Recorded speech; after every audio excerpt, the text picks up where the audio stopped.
This is episode 18 of the Transitional Book of Doctrines and Disciplines series that TJ Owens and I have been leading you through for months now, and we, by the close of today, are going to be 4/5 of the way through this document.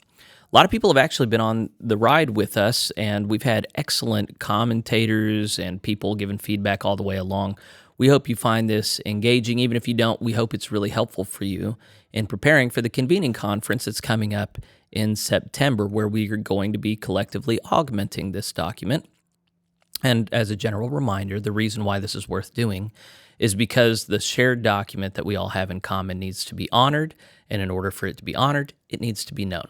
In the United Methodist Church, which we all left for good reason, in my opinion, the problem was that the shared document was not held in high honor or esteem. People were not familiar with it, so that they were easily taken advantage of when the time came.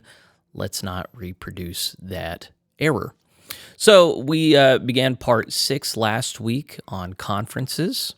But before we get into that again, we just need to say hi to TJ, and remember, he is not a robot. Hey, not robot TJ. Have there been accusations that I am a robot? Well, not that I'm aware of. No. Oh, okay. It's good to know. Yeah. But it's good to get out ahead of these things so that it cannot be said. Yeah. Oh, we're living in the age of, animatronics have been around for a while, but now legit robotics are a thing. I think like the General Dynamics stuff. I was watching stuff the other day about the fancy stuff that they do, and it wasn't as like it was impressive a couple of years ago, but now it was just kind of like you're still at the same point. Did you ever go to Chuck E. Cheese and see the animatronics? No, that was Chuck E. Cheese. Their mascot is a rat. That's just always been weird to me. It's a very strange It's like franchise. I don't want to eat pizza with rat mascots. A lot of people did. I did. Oh yeah, back in the day. A lot of people loved it. I was never a fan. Yeah. We just didn't have enough money, I guess, to go. I don't know. Yeah. I am, let it be known on record, I am not a fan of robotics that can confuse people about if they're real or not. I will never work with a robot. I will never have a robot Tesla in this robots studio. are kind of cool looking. Why? What's so cool about them? I don't know. They do laundry and stuff. Sounds great. I do like other people doing laundry for me. So maybe in the future. I might have to sell out on my values. Yeah. They'll do laundry for me? That's what they're supposed to do.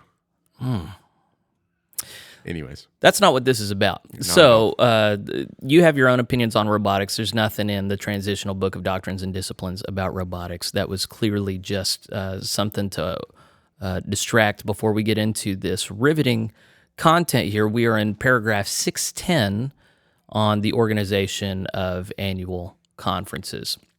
So let's see. I'll just go ahead and begin reading, and then you'll do some, and then I'll do some like usual. Okay. All right, friends, as a reminder, if you want to have your own version of this, it is for free at globalmethodist.org, where they have this and several other resources for you to know what the Global Methodist Church is all about. And you can edit it like I have. You can do whatever you want with it, but if just hit pause and go get it for yourself and follow along with us. Here we go, paragraph 610. Composition. Annual conferences shall be formed for the purpose of connecting clergy and laity for shared ministry and accountability across a geographical region. A special annual conference or district that is not geographically bound and overlaps the boundaries of other annual conferences or districts can be formed by the decision of the Transitional Leadership Council at the request of a group of churches. The voting membership of an annual conference shall be composed of active deacons, elders, and senior clergy who meet the qualifications of paragraph 418, which we've covered in a previous episode, of course, as well as at least an equal number of lay members elected by each charge or by the district or annual conference. Each charge shall be entitled to as many lay members as it has appointed clergy. The annual conference may add lay members of the annual conference who are serving in conference leadership positions. The annual conference shall determine the method of electing additional lay members to equalize the number of clergy members. Only laity shall vote in the election of equaling laity. Such members may be elected by a charge conference, district conference, or the annual conference, but they must be elected and not appointed. So already language easily getting in the weeds here, but if you can see on the screen, you'll notice in my margins I wrote Central Conference Redux.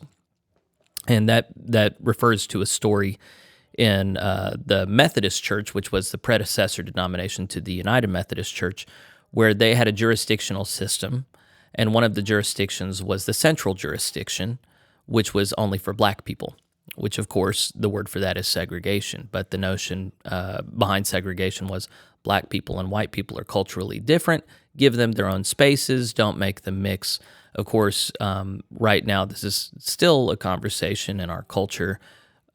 Is racial harmony, intercultural harmony reached by integration, compelling people to be together, or through segregation, making them be apart, or some kind of something in between where some people can be together and some people can be apart?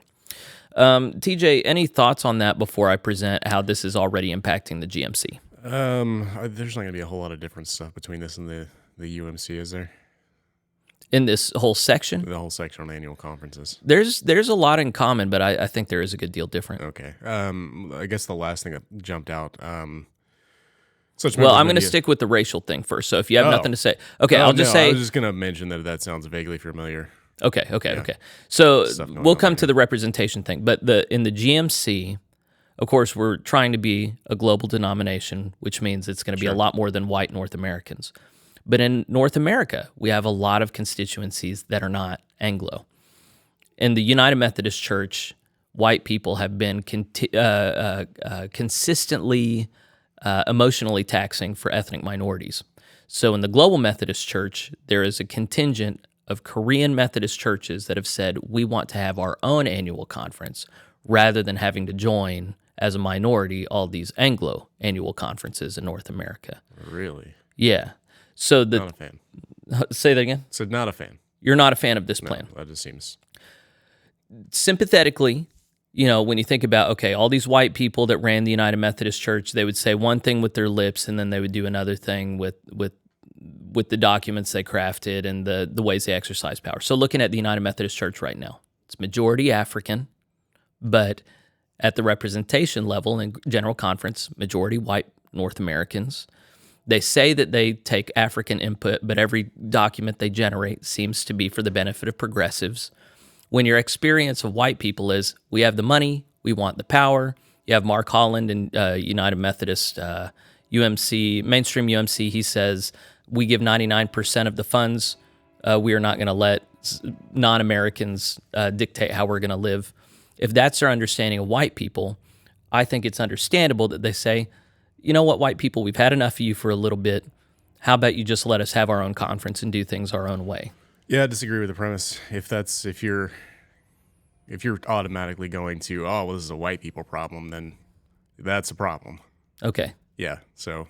No. So if I put that in my own words,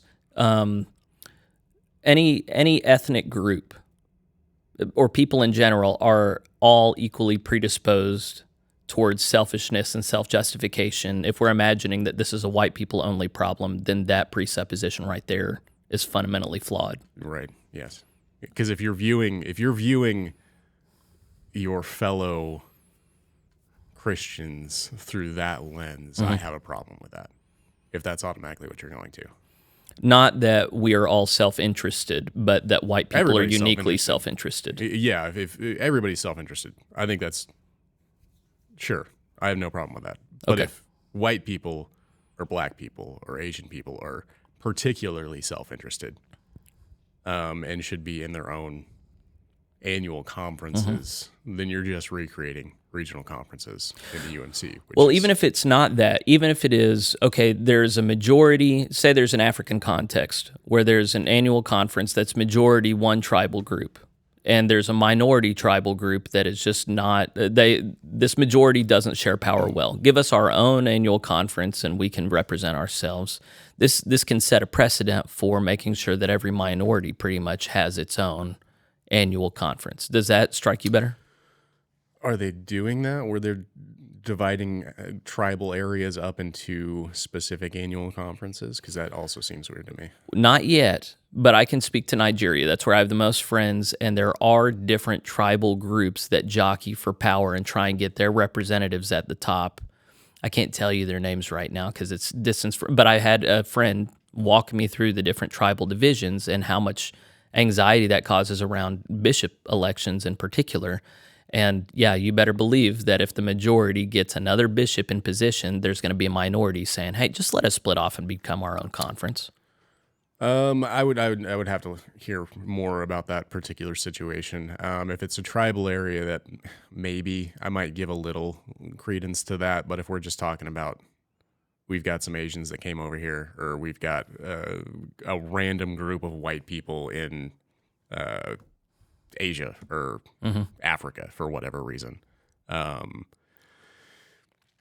you learn to get along with the other people. It sucks, but well, this has been either you want to something. be part of the organization or you don't. And like, if you want to be part of the organization, you don't view people through a racial lens. Like, I know that's a big thing today in today's culture. Like, but stop it. It's ridiculous. Well, this is where, I mean, I've done a lot of commentary so far on race stuff, because this is something that can break the denomination apart if we don't have a consistent way that we look at ethnicity, race, culture.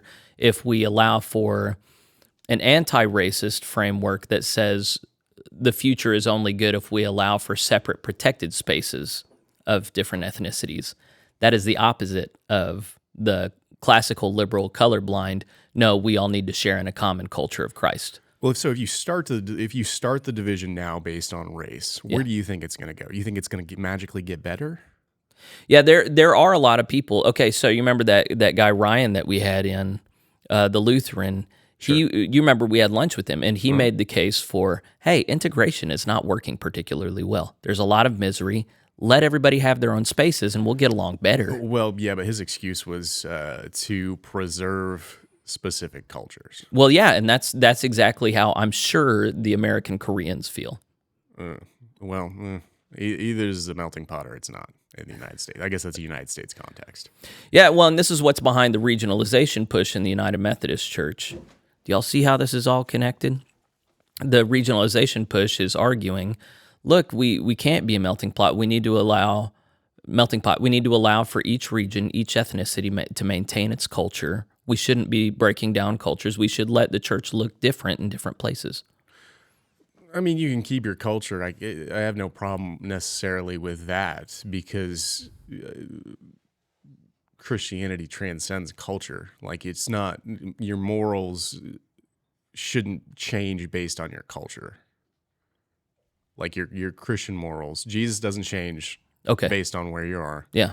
The Bible doesn't change based on where you are. Yeah, and the larger conversation there is how much does our identity in Christ eclipse our worldly identity and the culture in which we're located. So I would be of the mind that your identity in Christ should completely eclipse your worldly culture. But that is not the majority opinion, I think, of Methodists. But you and I have that in common? Well, you Methodists need to change your way of thinking. Sucks. Yeah, okay. Well, okay. I think we dipped our toes into that enough, but hopefully, viewers, you see what's on the line here, because this really impacts the long-term stability of the denomination if we promote the Ibram X. Kendi anti-racist framework that allows for self-segregation and creating these separate spaces and caucus groups. Do we want to recreate this from the United Methodist Church? This is something that we would be better talking about beforehand rather than later. All right, let's get back into paragraph 610. We are now in point 2. When at any time a lay member is unable to attend the session, the alternate lay member, if present, shall be seated. The lay member or the alternate, whichever is seated, has the responsibility of the lay member to report to the local church on actions of the annual conference. So I'm remembering right now you had something to say about lay representation at annual conference, there being equal lay representation to clergy representation. That's what the bulk of point 1 was about. Yeah, I don't remember this. Okay. I probably did. I derailed you, I'm sorry. So yeah, it's talking about the lay member is each church sends a lay representative, lay member to the annual conference, and then there apparently can be alternate lay members that sit in for them if they have to sit out. So there's always going to be, there's a particular concern for the voice of the laity to be heard. I used to think this was kind of stupid, but it's the voice of the laity that kept the United Methodist Church from going crazy a long time ago. So we need the laity. Sure, yeah. If it's just a bunch of clergy, that's problematic. Yeah. Okay. Point 3. If not otherwise a voting member of the annual conference, the conference chancellor, shall be seated in the annual conference and shall be given the privilege of the floor without vote. I looked this up. There's only one other reference to a chancellor in the Transitional Book of Doctrines and Discipline. It does not give a job description or a function. It just kind of assumes that you have one and you know what they do. So I don't really have much to say about that. Point 4, an annual conference may incorporate under the law of the country, states, and other political entities within whose bounds they are located. That's kind of just a common sense thing. You can't have an illegal annual conference. Yeah. The bishop, but the practical implication of that, though, is you can't have an African an annual conference in, say, like Iran, where the church is illegal or something. You can't have like an underground Methodist conference. Well, it says may be incorporated. It doesn't say has to be. Oh, well, then what's the point? Yeah, that's interesting. Yeah. That's an important thing. I guess if I you didn't want to pick be up up on like in the United States, you would get a 501c3 status. Sure. If you incorporate. If you're not, then you're just a group of guys, or not guys, but people hanging out and not an official organization. So you may or may not have 501c3 Hey, we're just status. hanging out. We're not an annual conference. What are you saying, Iran? Yeah. Okay, I like it. Point 5, the bishop shall appoint the time and place for holding the annual conference in coordination with whatever committee or group is tasked with planning and organizing the conference. So it doesn't get real particular about what committee it is, but there needs to be one that the bishop coordinates with. Point 6, where necessary due to local conditions that prevent the physical assembling of delegates, the bishop may, with a 2/3 vote of the cabinet, authorize the conducting of the conference via electronic or other digital means. So this, of course, is what threw off General Conference 2020 when they concluded they just couldn't do it digitally, but they're making clear this is a valid means of making conciliar decisions. So it requires a 2/3 vote of the cabinet to authorize that. Cabinet being who?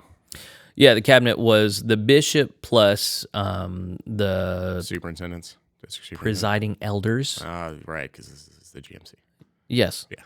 And I feel like there was one other group that's a part of the cabinet, but I'm not remembering. Yeah, I think you're right. I don't remember who it is, though. Look it up while I'm reading this next part. I feel like that's important. Point 7, a special session of the annual conference may be held at such time and place as shall have been determined by the annual conference after consultation with the bishop, or by the bishop with the concurrence of 3/4 of the presiding elders or district superintendents. A special session of the annual conference shall have only such powers as are stated in the call, unless the annual conference by a 2/3 vote shall determine that other business may be transacted. So this deals with a special session of the annual conference. That's something that I wasn't aware was even a possibility before disaffiliation season in the United Methodist Church, and then suddenly special conferences were the order of the day. And this is establishing how it is that the GMC can similarly call a special called conference. You can either decide that in a regularly called session, hey, we need to have a special session for one purpose or another. So that's what the General Conference 2019 was for, was we need a once and for all decision on human sexual ethics, which they got, and then they didn't like, so they didn't obey it. But you can have any other kind of call that you want designated there, or if conference session is already closed and there needs to be something before that, then you can also have a process. What did it say? A concurrence of 3/4 of the presiding elders. If you have that, then you can call a special called conference for some purpose. But then at that special called conference, can you address other business that was not under the call? No, unless the annual conference by a 2/3 vote shall determine that other business may be transacted. So this was a big frustration for us in Oklahoma in the United Methodist Church when we had a special called conference, and we really needed to talk about the budget. We really needed to talk about reporting of funds, and they said, can't do it, not going to do it, because this is a special called conference. You can only talk about what we're here to talk about. So here it's saying if there is clear business that needs to be attended, as long as you get a 2/3 vote, you can do it. So, TJ, did you learn anything yet? Paragraph 508 is the annual conference cabinet. It says presiding elders, or the district superintendents, although assigned to districts, also have conference-wide responsibilities. as all ordained ministers are first elected into membership of an annual conference and subsequently appointed to pastoral charges, so presiding elders become, through their selection, members first of a cabinet before they are subsequently assigned to the bishop's service. So does that make it sound like all of the elders? Okay, that's just presiding elders. So I guess That's it would just presiding be elders. Yeah, it just would be bishop and presiding elders, There's no other members of the cabinet. as far as I can tell. Okay, I misremembered. That happens all the time. I'm glad we clarified. Okay, well, let's go on to point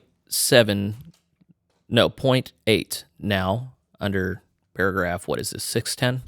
Yeah. The bishop assigned shall preside over the annual conference, or in the case of inability, shall arrange for another bishop to preside. In the absence of a bishop, the conference shall by ballot, without debate, elect a president pro tempore from among the ordained elders. The president thus elected shall discharge all the duties of a bishop except ordination. So this is one of the only references to presidents pro tempore in the Transitional Book of Doctrines and Discipline, and it doesn't seem to overlap at all with who they are yet, because we have tons of presidents pro tempore, and we haven't had really any. Well, wait, no.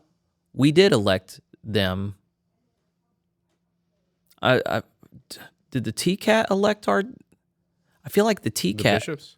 No, Or the president pro tempore. Yeah, because it wasn't the annual conference. We didn't do that at annual conference. Yeah, I that wonder was if done any before. conferences did that, or if it was always TCATs that established who it would be. I don't recall. Yeah, I don't know for the Heartland. I think they had that before annual conference. Yeah, they definitely did in the Heartland. So here it's talking about only in the case where a bishop cannot preside do you elect a president pro tempore. We've already got tons of presidents pro tempore. I guess, yeah, we covered this on a previous episode. It seems that they expected to have a lot more bishops transfer in on the front end that could lead this thing. We've only got 2 that are active, and then we have 4, I think, that are bishop emeritus, but they're not operating in this capacity usually. So the president pro tempores can't ordain Right. people, is that correct? Yeah. Is that what I was reading? Okay. Yeah. And that still is maintained. In order to have any ordination events in the GMC, we've had to have bishops there. Yeah, and I think the last 2 annual conferences we've had, the bishops have been there, correct? I didn't go to the last one. Yeah. I I don't. guess that first one was an ordination. It wasn't an annual conference. Yeah, I don't think they've had a single annual conference without a bishop there. Okay. And with ours, we had a bishop and a bishop emeritus there as well. Right. Yeah. So I bring that up because the president pro tempore position, as we have it, doesn't seem to overlap much with what's written in the Transitional Book of Doctrines and Discipline, which I'm fine with. I like the position actually, but even so, it's worthy of note, I think. I guess it's basically a bishop, it sounds like, almost. They just don't have as many responsibilities. They can't apparently ordain people. Well, the way I've talked about it is I would love for there to be a division between the administrative requirements of the annual conference and the evangelistic and doctrinal needs. And Yeah, I mean, which makes sense because there are bishops in the United Methodist Church that are great at leadership and then are awful at evangelism, and then some that are great at evangelism and awful at administration. it just seems to be too broad a position. Right, yeah. And then similarly, well, we talked about presiding elders last week or the week before, where it just seems like there's way too much on their plates to consider doing that position without being full-time, So I think a lot of this will get figured out at the convening conferences next year. Which is why I'm saying make it simple, no regional conferences, nothing Yeah. like that. Right, yeah, Because either you've got to hire staff or you've got to put something on somebody's plate that's already got too many responsibilities. Point 9, the annual conference shall elect a secretary and such other officers as it may determine. Okay, and other deeds as necessary. Right. All right. Do you want to carry us through 611? Yeah. Powers and duties.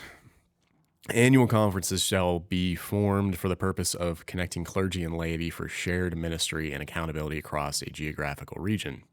In addition to coming together for edification, fellowship, and inspiration, the annual conference is charged with the following responsibilities. 1. Create a program of ministry within an area that can fulfill the mission of the church and enhance its witness. 2. Determine a program for raising and distributing funds necessary to conduct the work and mission of the church in its region. So create a plan, make sure they can raise money. Yeah, Basically. I think so. Easy. Yeah. 3, encourage and facilitate the planning of new churches, including the authorization of sponsorship by existing congregations and to charter such new congregations, paragraphs 339.17 and 349. 4, establish the number of districts upon recommendation from the bishop, cabinet, and conference leadership, paragraph 504.6. So 3 and 4 is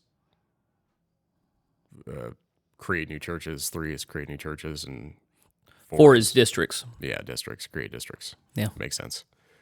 5, form such boards, commissions, and agencies as may be required to further its mission, specifying the composition of each body and electing the members of the members thereof, which is paragraph 612. So the annual conference can create boards and all that stuff. Yeah. Okay. They can do what they want. 6, elect clergy and lay delegates to general conference according to the formula determined by the general conference. Clergy delegates shall be members in full connection in good standing of the Global Methodist Church who have served a minimum of 2 years preceding their election in the Global Methodist Church or its predecessors. So the annual conference can elect clergy and lay delegates to general conference. You're using a previous version, I think. Mine said the same information, but in different order. Did it? I just downloaded this. Mine said clergy delegates shall be members in full connection and good standing of the GMC or its predecessors who have served a minimum of 2 years preceding their election. That's weird. That's the exact same information, though, right? Yeah, it's just different. What is if you go to yours, when did you download this? This is the one that was published This is 12. Looks like in February. November 30th of last year. Mine's February of this year. There's another new one. Yeah, 2024-02. Oh, no. It's weird. I've been editing this one. Well, nothing else has been different so far. No, so far today, no. It's just a weird, hey, let's switch these for some reason. Oh, all right. Next week I'll have the updated version. I'm sorry, guys. Okay. All right, keep going, bro. Let's see. During the period prior to the convening general conference. Well, wait. Sorry. Did it say that lay delegates shall have been professing members of the GMC or its predecessors for at least 2 years? Yeah, so mine said clergy delegates shall be members in full connection in good standing of the Global Methodist Church who have served a minimum of 2 years preceding their election in the Global Methodist Church or its predecessors. Okay. Keep going. And then next sentence, during the period prior to the convening general conference under the provisions of paragraph 419.2a, transitional local pastors who have been approved for ordination as elders or deacons shall be members in full connection and may be clergy delegates, provided they are in good standing and have served a minimum of 2 years preceding their election in the Global Methodist Church or its predecessors. Okay, so that's what they've added, is a concern for these pastors. What kind of pastors was it? Transitional local pastors as well. Transitional local pastors. It's establishing that they can be representatives? Yeah, as long as they have been approved for ordination as elders or deacons, provided they're in good standing, obviously, and served at least 2 years in a previous. So the United Methodist Church or probably some other denomination. Okay, so they were just buttoning up that concern for who can represent. If you've been a local pastor for a year, you got to wait another year. Okay, yeah. So Okay. All right, dive back in. Lay delegates shall have been professing members of the Global Methodist Church or its predecessors for at least 2 years. Okay, so lay delegates, same way. 2 years. Professing members. Both clergy and lay delegates shall be elected by a minimum of 50% of votes cast plus 1. Yeah. With clergy voting for clergy delegates and lay voting for lay delegates. Okay, so laity votes for laity, clergy votes for clergy. Yes. That's the only kind of segregation that is okay in the Methodist Church. Yeah, that makes sense. Yeah. 7. Upon the adoption of a constitution for the Global Methodist Church, vote on all constitutional amendments as approved by the General Conference and distributed to the annual conference for ratification. So Vote on all constitutional. there are going to be certain changes to the Constitution from time to time that, in order to be approved at the General Conference level, have to be approved by, in the United Methodist Church, it was 2/3 of all the annual conferences.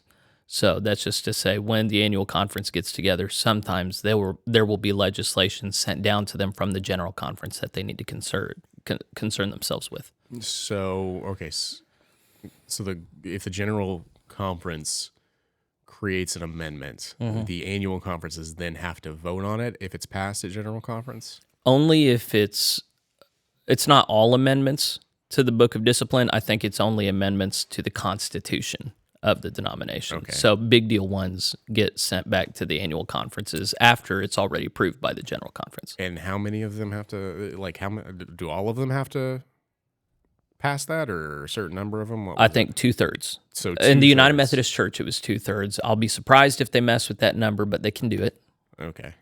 Interesting. Before it actually is put into The new law. Book of Discipline, yeah. Yeah. Okay. Okay. So General Conference can vote on it, but then the annual conferences have to say, okay, yeah, we're actually going to do this. Yes. Guess Yeah. that makes sense. Yeah. Okay. 8, the ordained clergy meeting in executive session are to approve the ordination of clergy as recommended by the Annual Conference Board of Ministry. That's paragraph 409.2 and 3 in paragraph 410.1. And to approve clergy status changes as recommended by the Board of Ministry, which is paragraphs 415 and 16. 9, establish minimum standards for parsonages and other ministry housing if desired. And that's just paragraph 343.4e and 345.8m. So the annual conference. Okay, so they don't have to have standards for parsonages, Right. but they can vote on it. Yeah, you can do that if you want to. I assume there's so for Oklahoma, is there a parsonage minimum? Not right now, I don't think. Okay. I don't think we even have minimum salary requirements at this point. For the Oklahoma Annual Conference or the Heartland Annual Conference? There is no Oklahoma Annual Conference in the GMC. Right, I was talking about the UMC. In the UMC, yes. Okay, excuse me. They do have minimum salaries and parsonage standards established. That's mandatory in the UMC. They're leaving it optional in the GMC. I knew I knew pay was. I didn't know parsonage was a minimum requirement. But it turned into one of these things that wasn't being enforced. And so, it's one of these things, the district superintendent has to mandate it and breathe down the necks of local churches to make sure that they do it right. Otherwise, clergy and local churches both want to let things fall apart. Yeah. Because it's kind of awkward if you have a clergy living in the parsonage and they're trashing it. You're like, you can't do that. Stop that. Or it's kind of awkward if a church isn't wanting to give proper care to the parsonage and the pastor has to make enemies with people in the local church to get basic care. Yeah. Yeah. Well, and it would be awkward for smaller churches that can't really, like, they're struggling to afford their own building, right, let alone a parsonage. That just seems. Well, in the UMC, that was how they guaranteed a certain quality of ministry, was if you can't meet these standards anymore, we just need to close your church. We can't have churches that can't provide for the pastors we send them. Right. Interesting. I guess, in a sense, that does make sense. Okay. Okay. 10, approve by simple majority vote the transfer of a congregation into or out of the annual conference to or from another annual conference. This is paragraph 351. And to approve by a simple majority vote the departure of a local church from the Global Methodist Church. So the annual conference can decide what churches are in their annual conference and which ones are going out. Yeah, we've already learned that individual local churches can transfer from one annual conference to another, which is kind of an interesting concept. Yeah, they get a little weird if they're in a completely different area. Yeah. I don't know how I feel about that. I'm sure they've got a reason. I don't like it.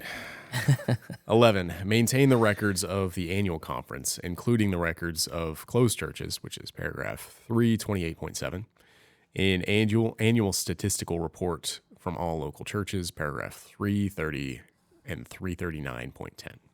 So Maintain records. yeah, You love that stuff. yeah, as long as they are consistent. Yes. Like if you're gonna say, hey, we need these statistics, man, like make sure you're detailed on what you want, or else you're just gonna have the GMC. You've got random churches just throwing numbers out there, and then none of them make sense. If you don't know what he's speaking about, we looked at some stats compiled by GCFA for the United Methodist Church and found that they were completely useless because different churches reported by different standards and nobody caused them to conform to a same understanding of, say, what counts for live stream worship attendance. Yeah, that was do the numbers add up or something along those lines. Yeah, that segment got much more attention than I thought it was going to. That was fun. Yeah. So. All right, last one. 12. Adopt rules for its own governance, provided they do not conflict with the requirements of the Transitional Book of Doctrine and Disciplines. There's that. Pretty common sense. Yeah. Anything else to say about that segment? No, yeah, I think that one's pretty straightforward. Okay. Well, then we are on now to paragraph 612, the annual conference boards and committees. So we'll see how much, this is just, there are 5 committees. They're composed in different ways. They're nominated in different ways. The key things I tried to underline in each one is what they're responsible for, what they do. Annual conferences shall create the following boards and committees. Number 1, the Board of Ministry. The Board of Ministry shall be responsible for overseeing the recruiting and credentialing of clergy for the furtherance of the mission of the Global Methodist Church. The board shall also be responsible for overseeing all clergy changes in conference relations. Okay, that's the broad mission. And then point A is members shall be nominated by the bishop and elected by the annual conference. The board shall include elders, deacons, and laity. No more than 1/3 of the board may be laity. Annual conferences shall set the number of the members of the board. Members shall serve for 6 years and may succeed themselves once. That means they can serve twice in a row once.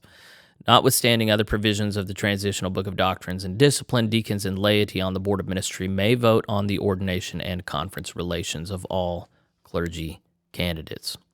So we're going to see a paragraph like this in each section, each committee, who can serve on it. This is the only one that I think limits the participation of laity to 1/3, but it's because it has to do with ordained ministry and. Yeah, I guess I can understand that.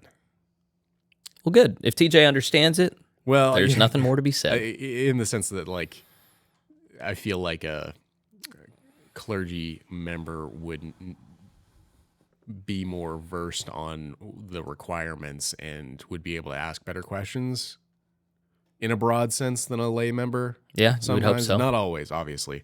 For what it's worth, I think you would do a fantastic job on a board of ministry. I'd But be real mean. It would not be good. I think it is.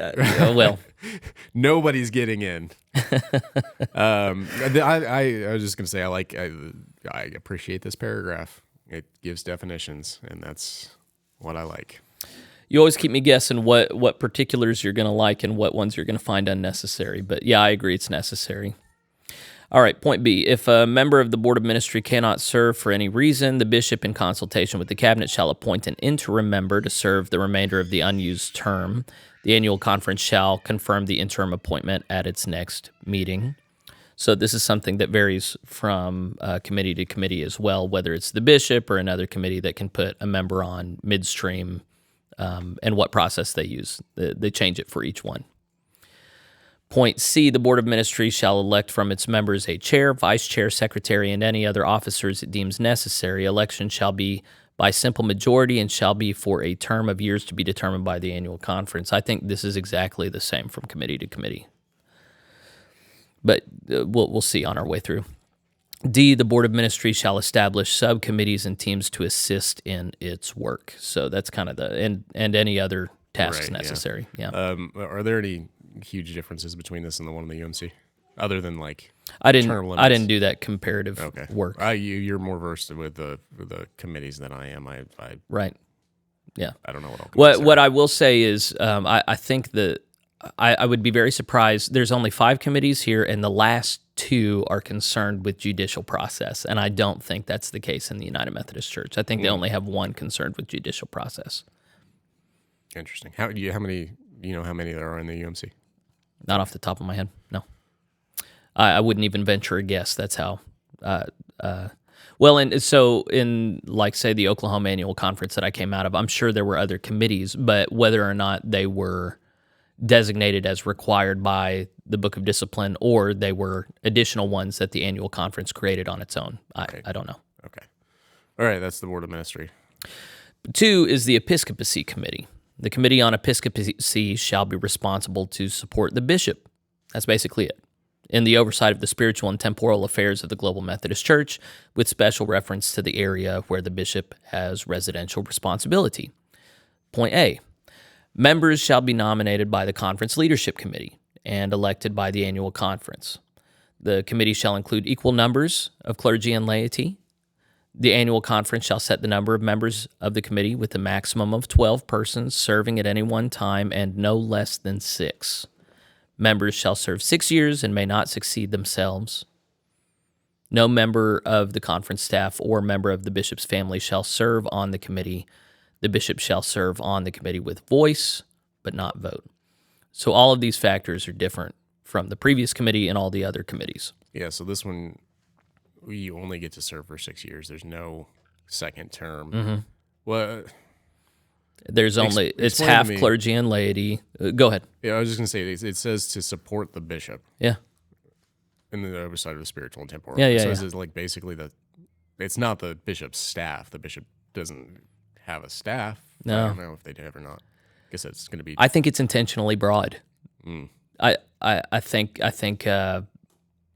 they're there to support the bishop and do, they're not paid, so there are only some reasonable expectations I can put on him on it. But the impression I get is they're the cheerleaders. Which, yeah, sure. Like I said, he's going to need moral support, he or she. Fair enough. Point B. If a member of the committee cannot serve for any reason, the leadership committee, in consultation with the cabinet, shall appoint an interim member to serve the remainder of the unused term. The annual conference shall confirm the interim appointment at its next meeting. C. The Episcopacy Committee shall elect from its members a chair, vice chair, secretary, and any other offices it deems necessary. Election shall be by simple majority and shall be for a term of years to be determined by the annual conference. D. The committee shall meet only with the knowledge of the bishop. The bishop shall be present at each meeting of the committee except where he or she voluntarily excuses himself or herself. Now, I read this, that word only kind of threw me off. So I read it first as the committee can meet secretly. The only person they have to notify is the bishop. I read it that way. But I think what it's actually saying here is the committee cannot meet without letting the bishop know they're meeting about them.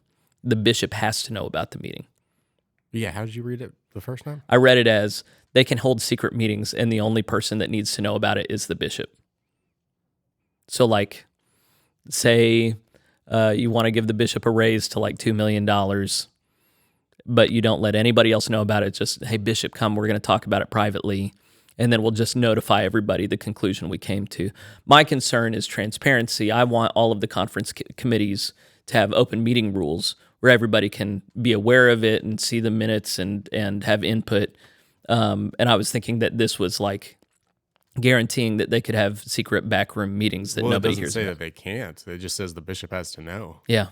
So theoretically, they could still have a secret I think meeting. they could still. I don't think they're not in charge of the bishop's pay, though. So you don't have to worry about that. Yeah, there's. Do you remember who's responsible for setting the bishop's pay? I want to say it's like the Transitional Leadership Committee or something like that. Yeah, I think it is the TLC. I think you're right. Yeah, they're going to talk more about it here at the very end of this paragraph. But I'm not. So my only thing with the only, you've always got to let the bishop know. What if the bishop's having some kind of issues and you want to get together with the rest of these members and say, hey, how should we help the bishop? Like, what can we do about this problem? So I don't know that the Episcopacy Committee is the body responsible for dealing with a bishop that's having issues. Like, if it's such a big problem that the bishop needs to be excluded, then I think there's going to be a committee on investigations that takes care of it. I'm not necessarily saying it's a big issue. Like, it's okay, they're acting weird. Something's going on here. Has anybody reached out to him or her? Yeah, that can just take place in text messages informally beforehand, I think. Yeah, it could, I guess. Yeah. Let's go on. We're at point E now. The committee shall be available to the bishop for counsel, including advising the bishop concerning conditions within the episcopal area as they affect relationships between the bishop and the people of the annual conference. Another kind of broad and vague thing, but yeah, do it. Point F, keeping in mind the roles, responsibilities, and duties laid out in paragraphs 502 through 504, the committee shall engage in annual evaluation of the bishop in consultation with the TLC. So that's the only thing that indicates that it might be anything other than like a pep squad, but they're reviewing the bishop's performance and, I guess, evaluation.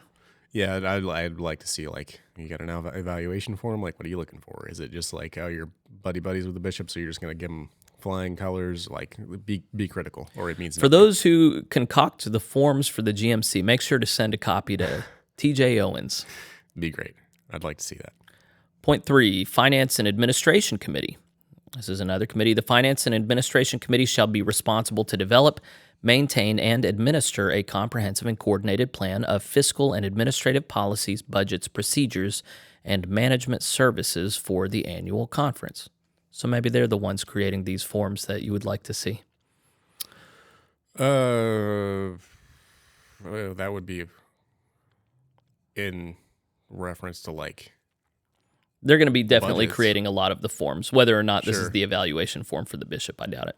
Yeah, no. This is all their stuff is related to finance, right? Well, and administration. Ooh, that's vague. That's a lot. That could encompass a lot of stuff. Yeah, surely it will.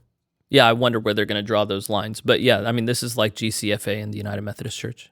Oh, okay. Point A, members shall be nominated by the conference leadership committee and elected by the annual conference. The committee shall include equal numbers of clergy and laity. The annual conference shall set the number of members of the committee. Members shall serve 6 years and may succeed themselves once. The bishop, one presiding elder, chosen by the bishop, and the conference treasurer shall serve on the committee with voice but not vote. Yeah, I guess I was just reading that as finance committee and not finance and administration. Right. I just wondered the thought behind putting both of those together. You want all the nerds in the same room. Right. But I don't know. The two are so integrally, so I think finance and administration are so integrally combined, and the GMC is fighting this bureaucratic bloat thing. So the smaller and more streamlined you can make everything, the better. I assume that's what's behind it. I guess that makes sense. Is there a finance and administration committee in the UMC? I mean, there's a general, yeah, but then like within the Oklahoma annual conference, they definitely had finance, and then it had some administrative implications, but I don't recall if it was all under one umbrella. I know they had a separate committee just for pensions and retirement. Okay. Interesting. Point B, if a member of the committee cannot serve for any reason, the leadership committee shall appoint an interim member to serve the remainder of the unused term. The annual conference shall confirm the interim appointment at its next meeting. The committee shall elect from its members a chair, a vice chair, secretary, and any other officers it deems necessary. Elections shall be by simple majority and shall be for a term of years to be determined by the annual conference. D, the committee shall coordinate its work with the TLC or its designee of the Global Methodist Church. So this is the only one that of the three we've covered so far that reports directly to the TLC.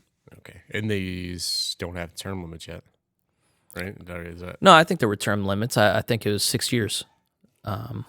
It shall be for a term of years to be determined by the annual conference. Well, wait. Members shall serve for 6 years and may succeed themselves once. Do you see that on point A?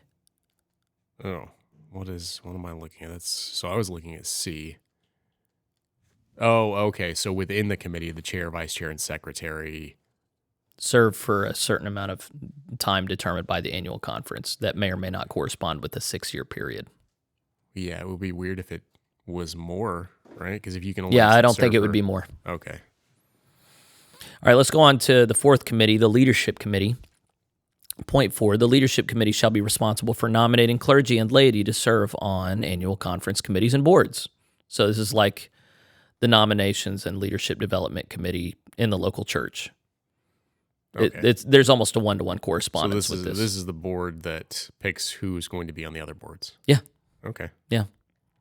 Point A, members shall be nominated by the bishop and elected by the annual conference. The committee shall include equal numbers of clergy and laity. The annual conference shall set the number of members of the committee. Members shall serve 6 years and may not succeed themselves. The bishop and presiding elders shall also serve on the committee with voice and vote in addition to the clergy and laity elected by the annual conference. Point B, if a member of the committee cannot serve for any reason, the bishop shall appoint an interim member to serve the remainder of the unused term. The annual conference shall confirm the interim appointment at its next meeting.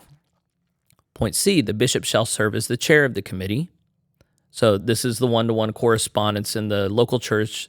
The chair of the nominations and leadership committee is the pastor. In the annual conference, the chair of this committee is the bishop. Okay. All right. Point, did I finish So point C? No, you just got the first Okay, the sentence. committee shall elect from its members a vice chair, secretary, and any other officers it deems necessary. Election shall be by simple majority and shall be for a term of years to be determined by the annual conference. So that's the fourth committee. The fifth is the committee on investigation, point 5. The committee on investigation shall be responsible for considering judicial complaints against clergy as set out in Part 8, Judicial Administration of this Transitional Book of Doctrines and Discipline, and specifically paragraph 809.2. So we'll be getting to that in a couple weeks. Point A, there shall be 7 members, 4 ordained clergy and 3 laity, and 7 alternate members. 4 ordained clergy and 3 laity. None of the members or alternates shall be members of the Board of Ministry or the Cabinet, or their immediate family members. Members shall serve 3 years and may succeed themselves once. The particulars here intimidate me. It's clear they put some thought into this, but if anybody saw my conversation with Beth Caulfield, the concern I raised there was you can create whatever structures you want. If the culture of the body is sick, you're not going to have justice, and you're going to have people in power who utilize the structure for their own advantage and against those who don't know the structure. So that's a concern I carry with me as we go through this stuff. They clearly did a lot of really good planning and put some thought into it, spelled out some things that are good to spell out. Even so, I think what I get from this is we're gonna arrange it just right so that we can't reproduce what happened in the UMC. And I'm of the position that in order to avoid what happened in the UMC, it's a culture issue, not a book of discipline issue. Sure, yeah. Okay, no argument. Okay, point B. The bishop shall nominate persons for the committee in consultation with the Board of Ministry for the clergy members. Nomination shall reflect the racial, ethnic, and gender diversity of the conference. The annual conference shall elect the committee with the power to elect additional members or alternates during the term of office as needed. Committee members must be in good standing and must be of good character. I didn't notice it on my first read through, but this is the only one that stipulates you have to take race into consideration. Yeah, which is, I wonder why I don't know why they would leave. I know for a fact. Well, why would they would leave it out of the others? No, well, yes, and I don't know if it was just like an oversight that they. I doubt it's an oversight. I think the concern is white people. What they do is they protect their own and they persecute minorities. So we're going to make sure minorities are on this board to protect the other minorities. Which you love that idea. I disagree with the premise. Like, just because there's somebody that's of a particular race doesn't mean they're automatically going to Be biased in favor of. Yeah, I think that's a stupid presupposition. Okay. I think that's a racist presupposition. Well, I mean, this is what we talked about a few weeks ago when we were talking about how churches have to. It's a mandatory thing to interview candidates that are outside of the racial majority of their church. The notion being that not that we're racist necessarily, but that there's unconscious bias in favor of people who are like us, a preference for affinity. I think that's something that a lot of people with that mindset say. I don't necessarily prescribe to that particular idea. I hear you. Okay. Yeah. Okay. Well, let's go back to the. I think we've beat that horse enough. All right. Did we finish point B? Committee members must be in good standing and must be of good character. Yeah. I also don't think it stipulated that with the other committees, but whatever. It didn't, no. All right, point C, the Committee on Investigation shall elect a chair and secretary and organize at the annual conference following its election. Point D, should a member of the Committee on Investigation have been a party to any of the proceedings in the case that comes before the committee, he or she shall be disqualified from sitting on the committee during its consideration of the case, and an alternate member shall take his or her place.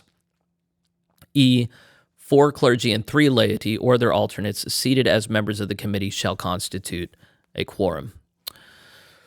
F, if an annual conference has not yet elected a committee on investigation, the bishop or president pro tempore shall appoint the members of the committee in consultation with the cabinet. Anything to say about that committee before we go on? Not other than what we already had on. Okay, all right. And the final committee is the Administrative Review Committee. This is point 6. The Administrative Review Committee, paragraph 805.2 is what describes them, shall be responsible for ensuring that the disciplinary procedures for resolving a substantiated administrative complaint are properly followed, as required by the Judicial Practices and Procedures 5.2 and Fair Process. So we're going to cover all this in Section 8 in a couple weeks. Point A, there shall be an Administrative Review Committee in every annual conference composed of 3 ordained clergy and 2 alternates who are not members of the Cabinet or the Board of Ordained Ministry or their immediate family members. Members shall serve 3 years and may succeed themselves once. B, the bishop shall nominate the members of the committee, and the clergy session of the annual conference shall elect them. Committee members must be in good standing and must be of good character. So you have 2 judicially oriented committees. They are the ones where you have to have people of good character on there. But if you have finance and administration, you can have some crooked folks on that one. Give me the shady people for the finance committee. Point C, the Administrative Review Committee shall elect a chair and secretary and organize at the annual conference following its election. D, should a member of the Administrative Review Committee have been a party to any of the proceedings in the matter that comes before the committee, he or she shall be disqualified from sitting on the committee during its consideration of that case, and an alternate member shall take his or her place. E, 3 clergy or their alternates seated as members of the committee shall constitute a quorum. If an annual conference has not yet elected an Administrative Review Committee, the bishop or president pro tempore shall appoint the members of the committee in consultation with the cabinet. And finally, point 7, this is outside of that committee now. The annual conference may create additional boards and committees to accomplish its work as it deems appropriate. We should fully expect that they reserve the right to do that. Okay, so explain to me the difference, because I'm not getting the difference between the Committee on Investigation and the Administrative Review Committee. What is the difference between these two? I'm not going to be able to give a solid answer on that until we read through the 800s. Okay. So that's based on, I think the 800s outline the specific work of that committee. It's like a whole judicial section. What I expect this is that they anticipate that if they have one central focal point for reviewing all this stuff, that it will be corrupted. And so you need a second one to look back on that one and say, were you corrupted? Did you make a bad decision? So, and of course, we saw this in the United Methodist Church. I did an interview with Robert Barnes. He filed a complaint against Bishop Oliveto for preaching doctrines counter to the doctrine of the United Methodist Church. He was right to do so. It was referred to a committee on investigations within the bishops that just dismissed it out of hand, not because there were no grounds, but because they could do so and no one could punish them for it.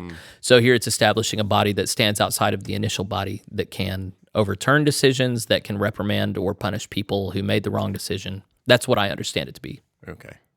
Yeah, I'm sure there's a reason for it. I'm okay with there being checks and balances. That makes sense. Yep.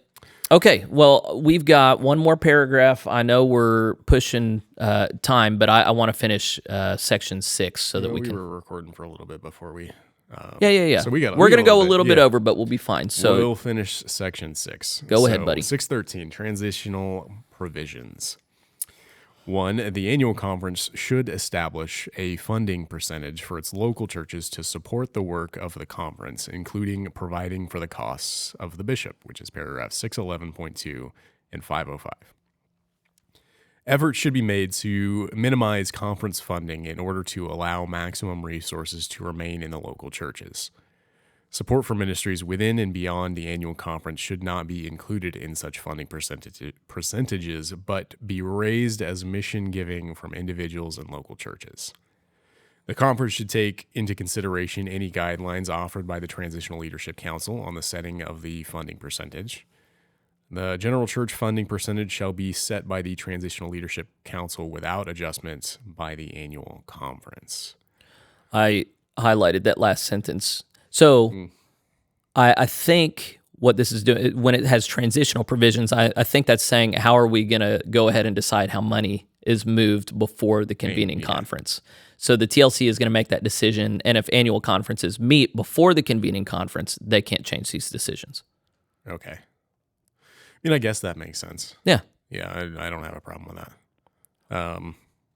So, 2, in order to allocate delegates to the convening general conference, the Transitional Leadership Council shall establish a deadline by which the time the annual conference must submit a list of those churches aligned with the Global Methodist Church and the number of full-time equivalent pastoral appointments and assignments in the annual conference. Delegates for the convening general conference shall be allocated based on the number of churches and full-time equivalent pastoral appointments and assignments in annual conference or other divisions of the church not part of an annual conference has as compared to the total number of churches and full-time equivalent pastoral appointments and assignments of the Global Methodist Church as of the deadline. Alignment decisions may be made by local churches after the deadline according to any provisions adopted by the General Conference of the United Methodist Church, but such decisions would not be taken into account for allocating delegates to the convening General Conference. The Transitional Leadership Council may allocate delegates to annual conference or other divisions of the church not part of an annual conference that are formed or in formation after the deadline established by the Transitional Leadership Council. That was painful. It had to be done. They had to put in writing how it was that they were going to calculate the delegations to General Conference. Yeah. Okay. So it's going to be the Transitional Leadership They had to Council change is this. going to set a deadline. They've already changed it? They had to change it. The original, and my eyes glazed over while you were reading it, yeah. but when I talked to Karen Nicholas about this like a month ago, she said the original formula they were using factored in membership somewhere along the line, but they didn't have accurate membership data. And so instead they had to, I want to say it was a combination of number of full-time clergy positions plus attendance. Attendance. Yeah, attendance, average attendance. So you can speak to average attendance. You can't speak to membership as easily, supposedly. I could be wrong on this, by the way. It doesn't matter. They're going to do what they've done. There is no recourse. But so it's not based on the number of churches? Because it was saying this is based on the number of churches and full-time equivalent pastoral appointments. I don't know. I think big churches objected to that because that works against big church representation. Right. Yeah. But if you don't have membership numbers, then you have to use something. Yeah. I wish I remembered more. I don't. I just know there was a system they were intending to use with good intentions, and it wasn't feasible, so they had to recalculate, and apparently it's not reflected on your updated version either. But yeah, it is what it is. It's the first general conference. Yeah. So, all right, close us out for today, brother. All right, 3, as local churches are formed into new annual conferences by the Transitional Leadership Council, the new annual conferences shall begin organizing themselves according to the provisions of paragraph 611 and 612. Under the guidance and supervision of the Transitional Leadership Council and any transitional bodies at the general church level created by the Transitional Leadership Council. I really have no idea what that was about. Sorry.